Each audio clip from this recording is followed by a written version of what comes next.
It's really hard, like, it's especially hard in the city to have, like, any kind of, like, cabaret license or something. It's like Hoko's. Have you guys been to, like, any shows at Hoko's? Yeah. They're having tons of issues with licensing and stuff because they're supposed to be a restaurant. So now they have, like, signs up that are, like, absolutely no dancing because they're not a cabaret. You're not allowed to dance in there. Like, it sucks. The city's, like, I hate to say it, like, no fun city, you know? Like, it's, like, our city's been nicknamed, and we're sure living up to it. We've taken the concept of live music more seriously, simply because we've had more demand, and people have had nowhere else to go. I think we're basically scaling back. We're doing fewer music. We want to continue to have music performed here, but just. Can you still, or is there something like? It feels like the city doesn't really support live music. Like, they just want to shut everything down. And that's why, like, things like this have to come up, because, like, they're totally illegal, but at least we can have shows. And, like, it feels like all the bars are going to DJs. And do you have any favorite venues that you go to or anything like that? Or are you just... that changes a lot. Obviously, with the venue situation in Vancouver, it's...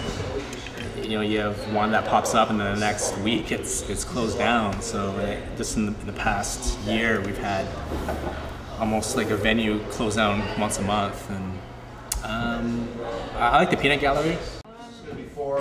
Like, at the beginning, we tried to do 2 a month and, like, keep it at that because we were like afraid of, like, blowing, like, making the space too heaty.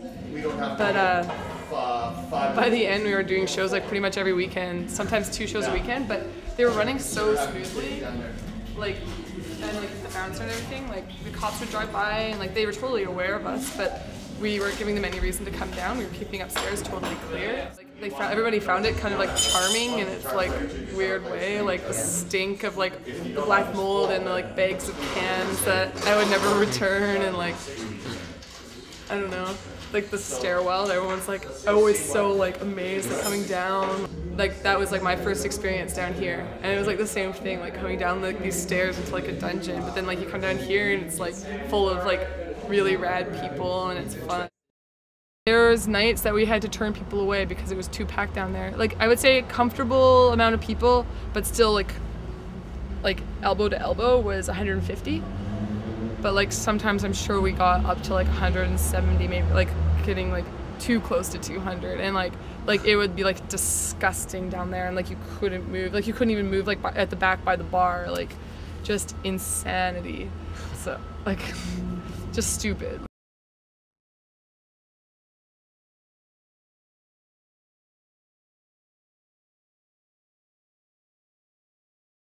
Yeah, and, like, the best show I ever played was at Little Mountain Studios.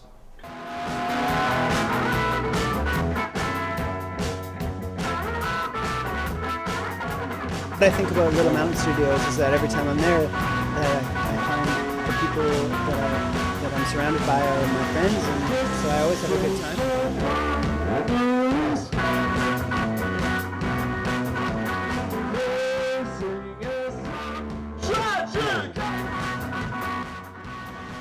We're very lucky to have a place like that here. Yeah. Because in Vancouver, it's hard to find a venue where you can feel comfortable to play at, where you're not under pressure in some kind of way to perform in a way that is about money. And here it doesn't feel necessarily about that. When I come here, I hope that mostly what's on people's minds is to be able to relax and to appreciate that we can have a place that is comfortable to be yourself and express yourself. Hello, Vancouver and beyond. My name is Ehren Salazar. I am 1/3 of Little Mountain Gallery, formerly known as Little Mountain Studios, formerly known as The Butcher Shop. We're here at 26th and Main, 195 East 26th. We welcome, like, any artist that's performing here or showing in the gallery. We kind of just tell them that they can. It's kind of an open canvas. Anywhere is fair game. You know, to a certain extent. But and more music waste is going to be in here in June, and they're going to do a mural show. So I think. Wait, like as in not music? They're doing well this year. They're doing more. I think more music, but also they want to make the branch of like visual art stronger in their festival. Cool. So yeah. We were gonna host music shows here for the festival, but we're now just gonna host the art opening. So I think we're basically scaling back. We're doing fewer music. We want to continue to have music performed here, but just keeping music waste as this sort of experience for someone who has never really experienced the music community, to be able to get it all and at once, cheapest amount of money to see the most amount of bands. And Music Waste is the independent Vancouver's independent music festival. I think we represent a style of music, and not only does the festival hold this certain kind of ethos, but we believe that most of the bands share it as well, is this very independently minded, focusing on an attempt to innovate, or not play music that has been spoon-fed, to you, I suppose. I think it's very easy to turn on the radio and say, I want to do that, and never go outside of that. I think that for Music Waste, it's the bands that have gone a bit further in their exploration of the kind of music that they listen to, but also take a bit more effort to develop the kind of music that they want to play, rather than just, say, mimicking a sound that they found very easily. Yeah. There's more hunting involved, there's more effort, there's more energy to think outside of what already exists. So I think Music Waste tries to be a festival that highlights that.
Hey, big guy. Service?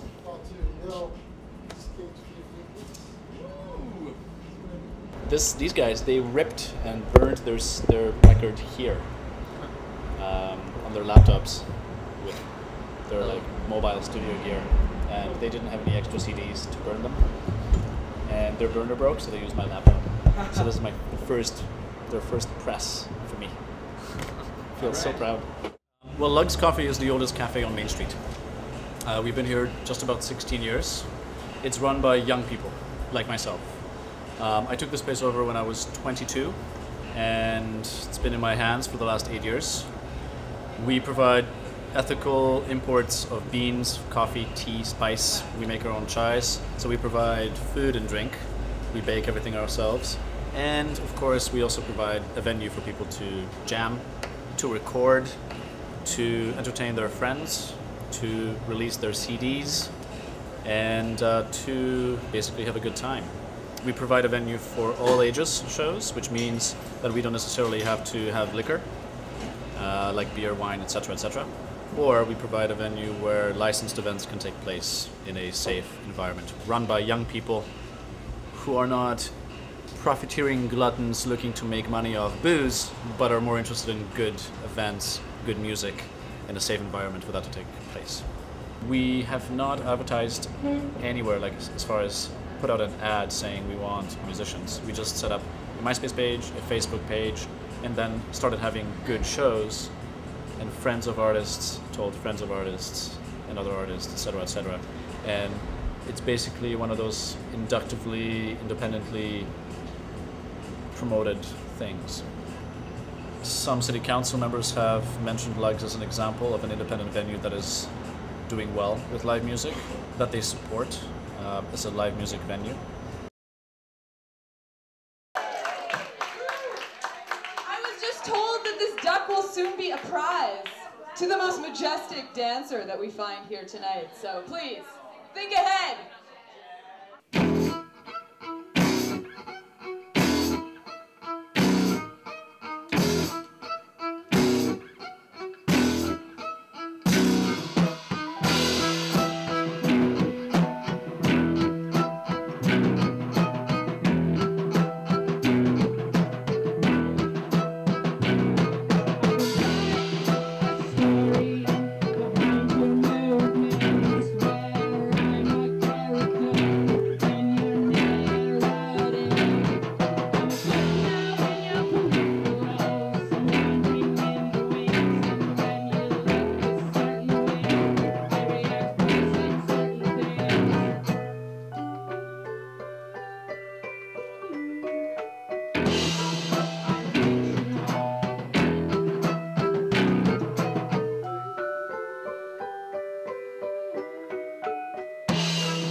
I would say that we probably have one all-ages venue, but I mean, in general, as you guys probably know, there aren't that many all-ages venues.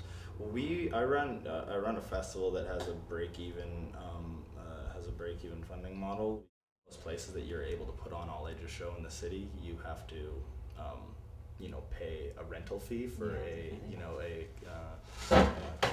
community center or hall or something like that. And I mean, those, that can range from $300 to $700 to rent a space like that. And then you also have to deal with whether it's a shirt, whether it's something that you can rely solely on underage kids coming, and you'll be able to fill the room with just that crowd. But then if you want to also have 19 and over, want to try to sell alcohol as well, because that's the standard. That's you're going out to see a band and you're going to drink as well. It seems like there's no place that people can have a show and make sure that they have a show that isn't a bar, and that's really alienating to youth, which is the most ridiculous thing, because it's music. You want the youth involved and you want to set up the next generation to move on. So yeah, they need a place where they can play, and we need a place where everyone can play, and you can have a show and it will go on, and you'll get paid.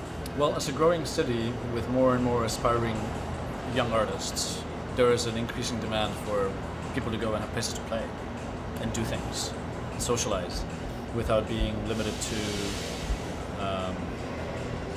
the one strip of entertainment venue, Granville Street, for example, or without being limited to like a pub, where basically nobody pays attention to you. You're just a little tiny stage, and they pay you $50 at the end of the night and tell you to have a nice night.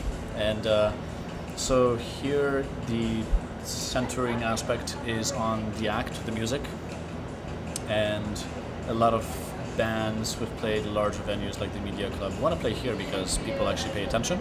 Nice community kind of thing. Like everybody that came down to the shows, I was always pretty happy about kind of governing yourselves in the peanut gallery. Yeah, and most people that came down were happy to have a space like this running, especially after spaces like the ER getting shut down.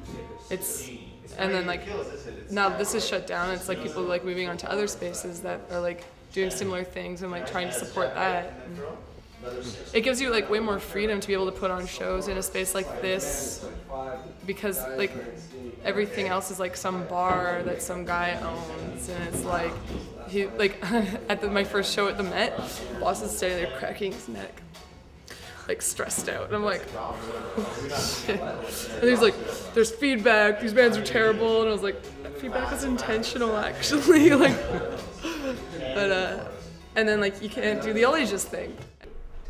Yeah, totally. I miss so many shows that I would have loved to see when I was in high school. I didn't grow up in a city that had a lot of shows, but even shows that would come to Seattle, that would be close enough for, like, if my favorite bands came, I would have figured out how to get to Seattle, but then they always played in bars because that's the world that was available. So I have kind of a grudge against the age-exclusive music world. So I only play all ages shows. All ages shows tend to be, the people attending them tend to be there for the music, more so than at a place that has a show every night. Also, the people working at the place, running the show, are doing it out of love for the music rather than just like, I work at this bar, I have to work every day, and there's some annoying people playing music that are preventing me from doing my work. You know, like the musicians are just in the way, really. And yeah, and so it just feels better, especially playing as one person like I usually do playing solo. It's so distracting to have people talking. And so at all ages shows, usually people are there on purpose to see the music.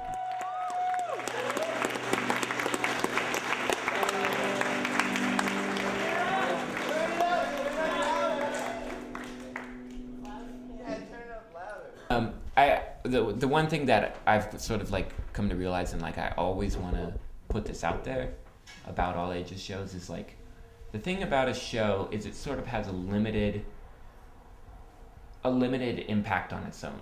Like you watch the band play and they do their thing and you enjoy it, and it's a social event, and that has a sort of limited impact. But there's all this residual stuff that goes along with going to shows. Like, I mean, just for yourself, you can probably think about what the impact of going to shows has been for you, and like how you've started to think about things differently, or these other things that happen. And I've watched kids that were like 14 when they started going to shows that I was putting on or whatever, get older and like become themselves, and a big part of that for them is going to shows. And you know, I don't have any intention that all ages shows are gonna like direct kids to think one way or another, but like it's all more like the setting to like give them a room to do that, you know.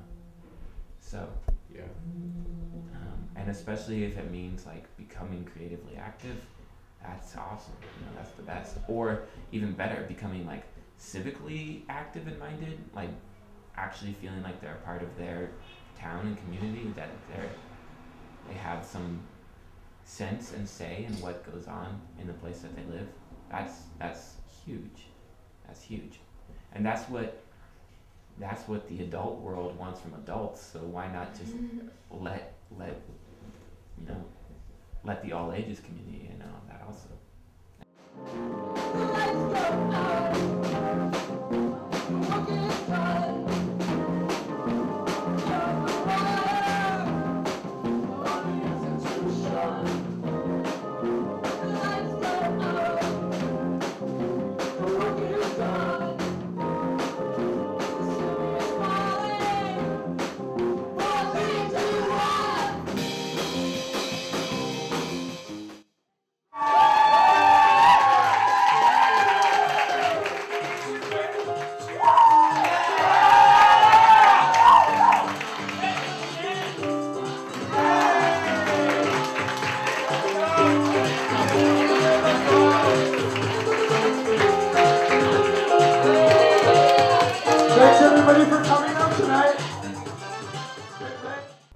City, we don't have much interaction with the city. There's a lot of things I'm sure that if they could help us with, but there is this gap of communication between art spaces alike as well as the city in which the art spaces are in. There's just, everyone's kind of seems to be reinventing the wheel or doing it on their own, and there needs to be better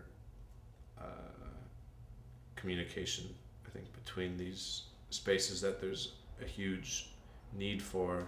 This is making me think, though, also, like, why are all these places illegal? Because you can't get the zoning, like, and it's like so much work, and they make you jump through so many hoops, and like just so much red tape. And we have to abide by, you know, sound constraints, such as if any tenants live above us, we have to limit our hours of operation or our sound decibel levels so that they can't hear us or they can sleep at night. B, if there is residents neighboring to our unit, we have to abide by noise restrictions as well. C, if people are walking by on our side of the street and find that it is imposing on their quiet enjoyment of city sidewalks, we have to make sure that we play our music quietly enough so that we don't offend anybody.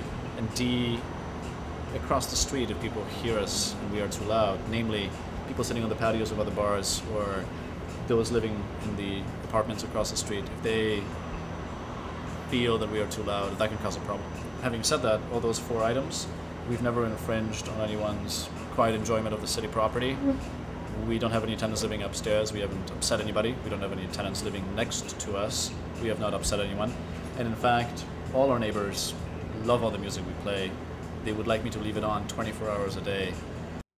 Little Mountain has had noise complaints, and it's really, if any, with our most recent incident, we just shut ourselves down. We realized that we're walking a fine line, and for the benefit of there being future shows here, we just needed to close down and reassess how we're running things here.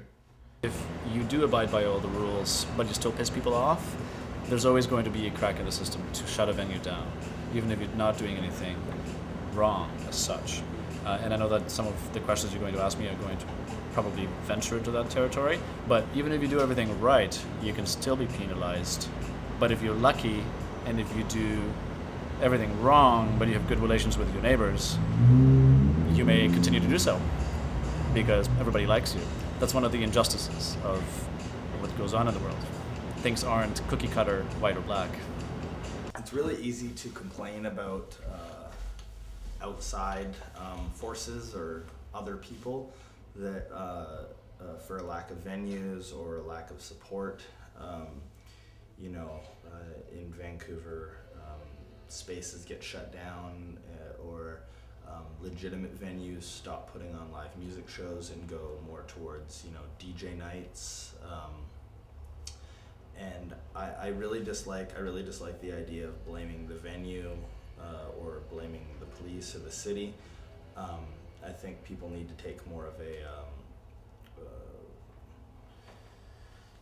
people need to think more about doing it themselves, I guess.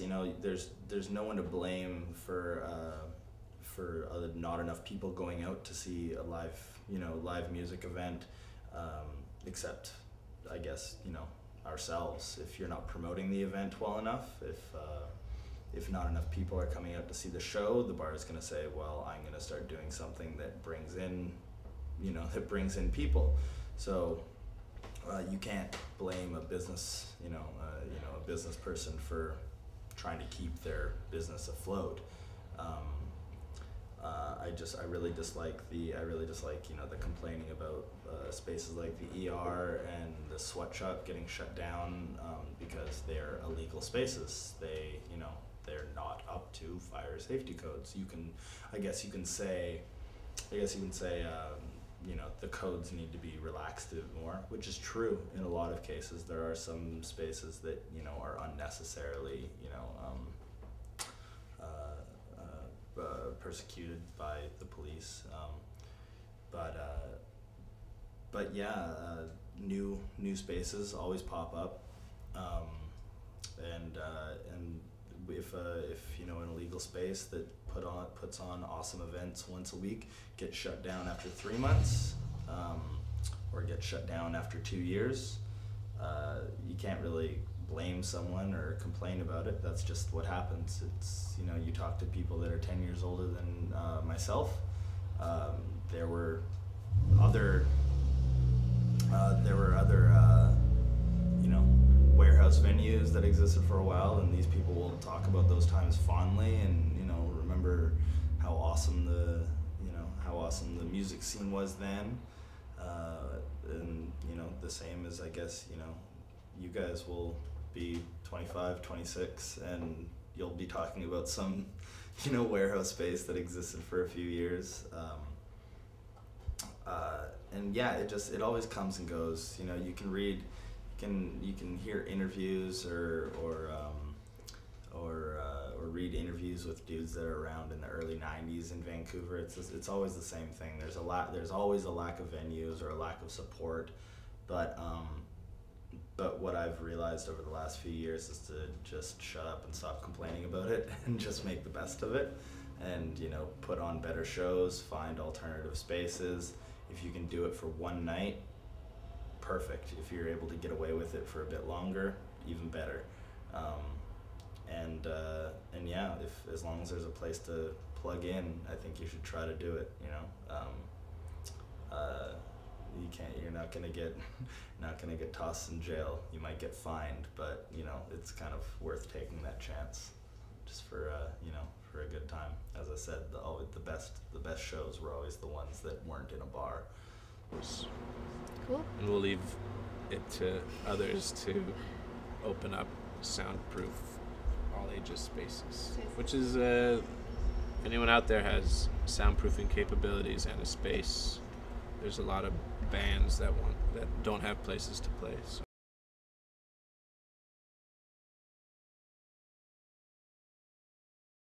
We're 3 out of 4 directors on the Safe Amplification Site Society. Along with Ryan McCormick. And Ryan McCormick is the 4th director. But there are many members of the society now at this point too. So it originally started with a bunch of musicians quite concerned about the state of Vancouver and the live music scene, and basically the lack of venues or the sort of risk that a lot of venues are posed in this city. So our overarching goal is to create a legal, sustainable, all-ages venue in Vancouver.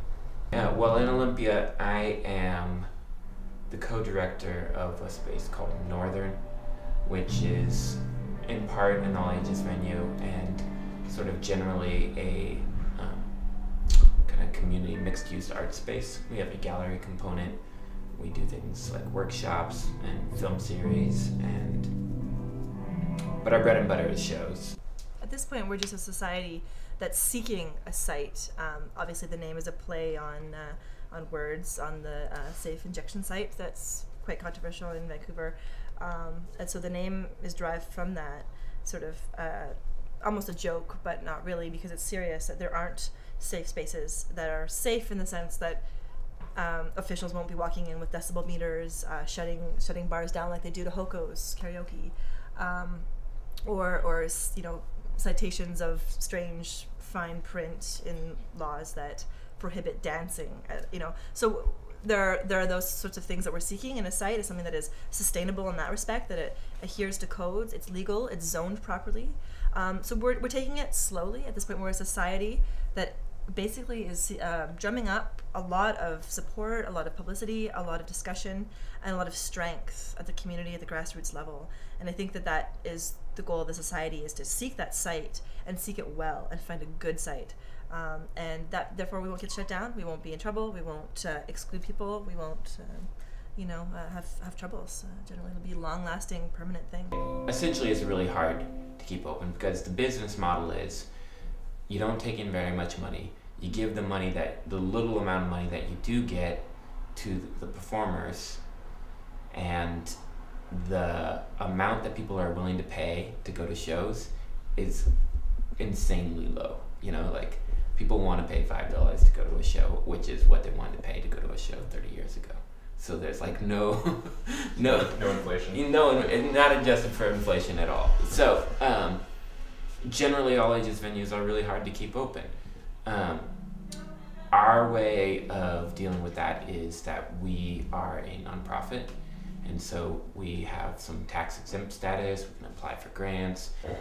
Little Mountain, and even the butcher shop had discussed becoming a society or a nonprofit. I mean, the space has been run basically like a nonprofit. There has been no profit made, but so it got to the really bad point. It was that because nobody, when things started getting worse, people just were like, okay, well, fuck this town, I'm out of here. Like, I'm gonna go somewhere where they actually recognize artists. And like, I understand Montreal is a beautiful city. I always love going there, and I have friends who live there, and I mean I go there quite a bit. But Vancouver, it just got worse and worse to a point where you just couldn't do anything. Like because nobody fought against it. Nobody was willing to take the time to do anything about it. I mean, myself included. I completely withdrew because when I got to an age, I felt like, and my friends moved away, and I was in a really bad band for a while, and then when that band fell apart, I just didn't meet people I connect with, and I couldn't go to shows anymore yet because I was underage, and the only place I could get into was Richard's, and it sucked. And so I got that way, and then the city kept going along with it, and I was just, somebody else take care of it, and apathetic, and I'll get out of here, I'll move somewhere else. But that's got to change, because I don't want that to happen to anyone else who's going to be the same age as me. You should always have, in your city, you should always be able to find the community that you need to support you and to help you do what you want. So we got to make it. I mean, it's so much easier to go away, but I don't want to do things easier anymore. Actually, that vocalization is something the art community in Vancouver sort of lacked for, I don't know, a while. They haven't stood up for themselves, or at least haven't unionized. And I think, if there's one thing that we can do that'll be the most important, is to make sure artists know they're not atomized and separated from one another, but we're all kind of fighting for the same thing, which is just the right to express ourselves. There's a lot of that. We fight a lot between the four of us. So Do we? No. It's good that it's good enough that we're self-critical. Yeah, that's nice. Yeah, for sure. I certainly don't know. I'm in charge of grants. I sit up at night and research grants on the internet. I don't know anything about them. Yeah. But it's just the time to put in. Eventually, you can always sit around and wait and hope someone else does it. But eventually, you get to a point where you realize that maybe you have to do it. Yeah. Somebody's got to. Maybe this time that somebody is you. And when you can actually go to the Government of Canada site, download a PDF on zoning laws, and parse it, you know that you're the one to do it. Because who the hell would do that unless they had to? Oh, yeah.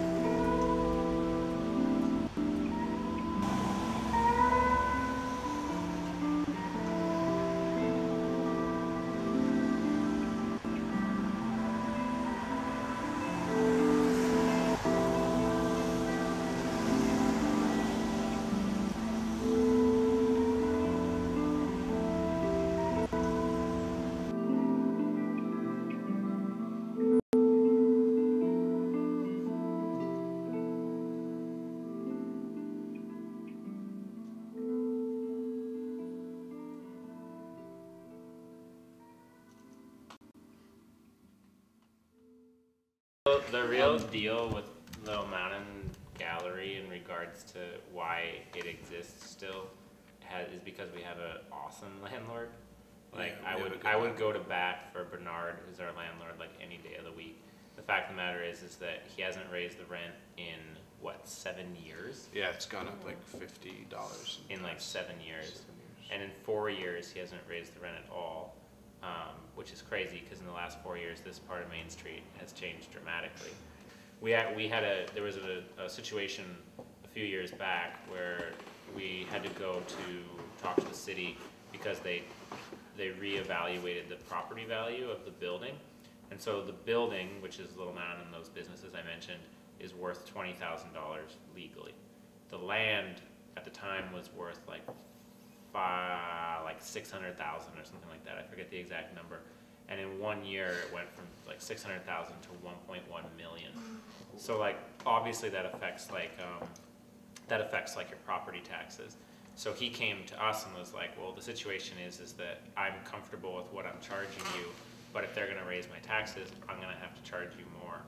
And we actually like went and talked to the city, and he tried to explain to them that the businesses that occupy his space can only afford the amount that they're spending, and that if you raise my property taxes, I won't be able to keep these tenants in here. And at the thing that we went to for the property value, the people from the city, or the people that assessed the neighborhood and our block and the value of it, pointed to like the McDonald's development up there with the like 3-story as an example investors, of what should be done. As that's like a building that's operating at its full potential. Like this is an underachieving. That was their terminology. Was that we were the city? Okay, so as long as I've been involved in music in Vancouver, there's been venues that exist for a short time and then are either forcibly shut down or threatened so that the managers are shut down. And at first I kind of thought that the people running those venues were just being lazy and weren't making the effort to become legal. Since then I've learned that it's pretty much impossible to start a legal venue in Vancouver right now, due to ambiguous and non-existent and contradictory laws and regulations surrounding live performance venues in Vancouver.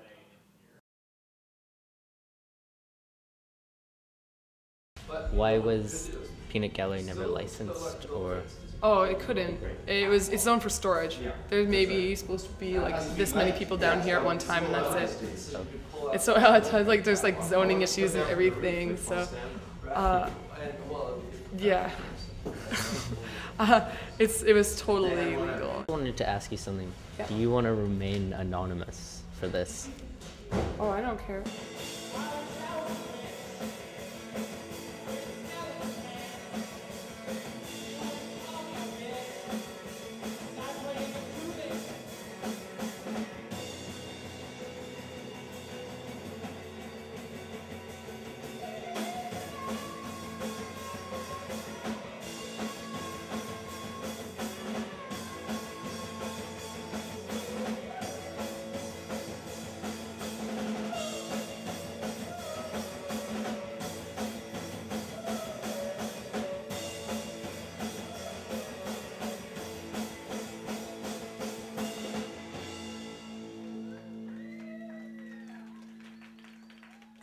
They just need a place to play, right? And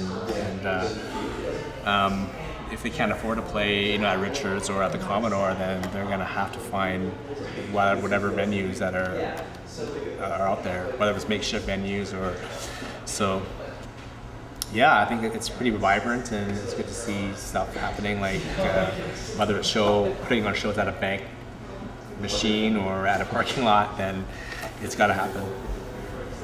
So this was on Valentine's Day of 2009 that we did this, or that I organized this first.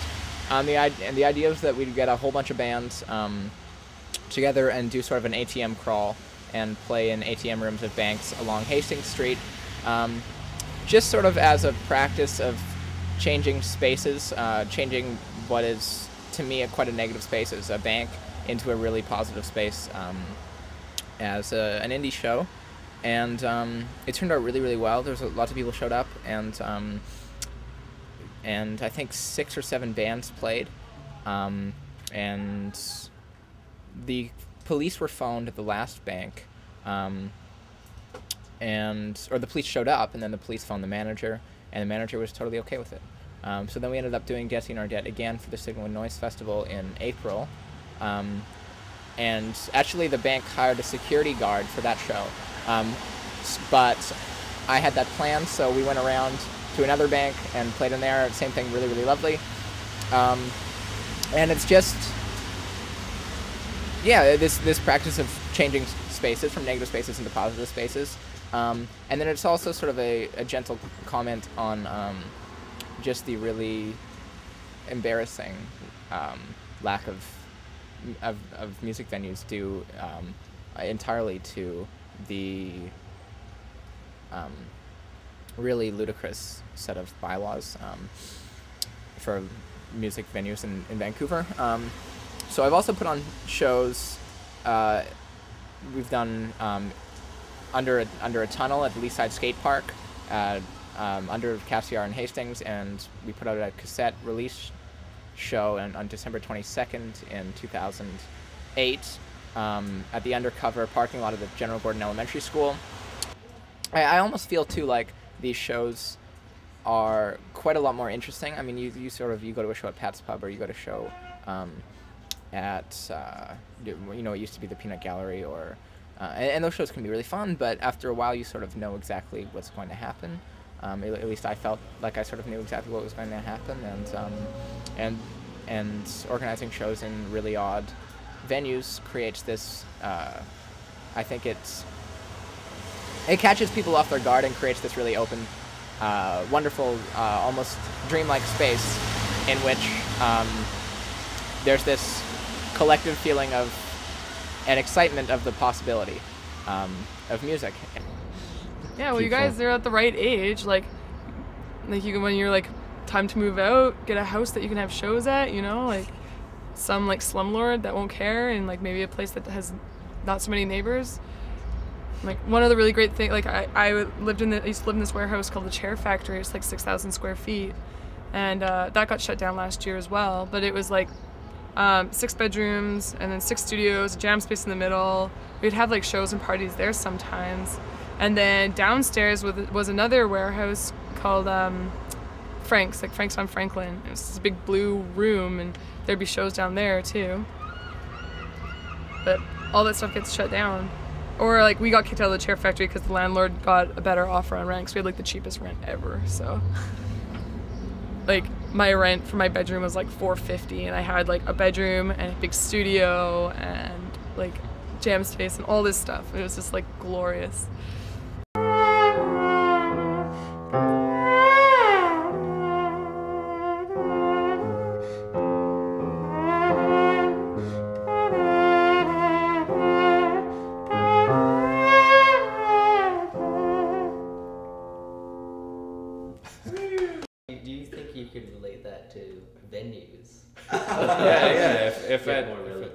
That's right. If you can't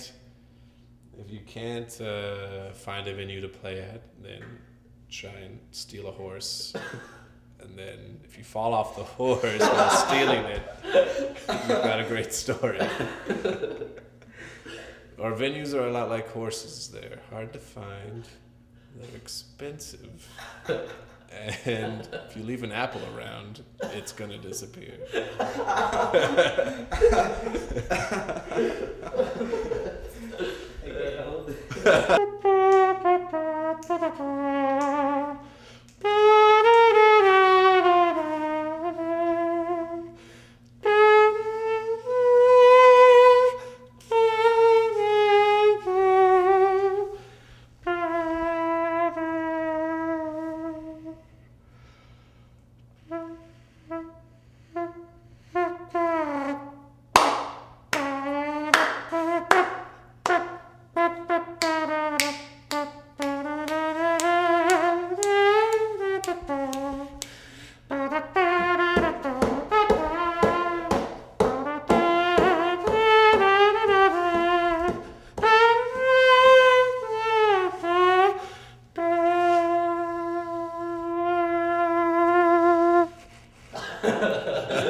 Never give up.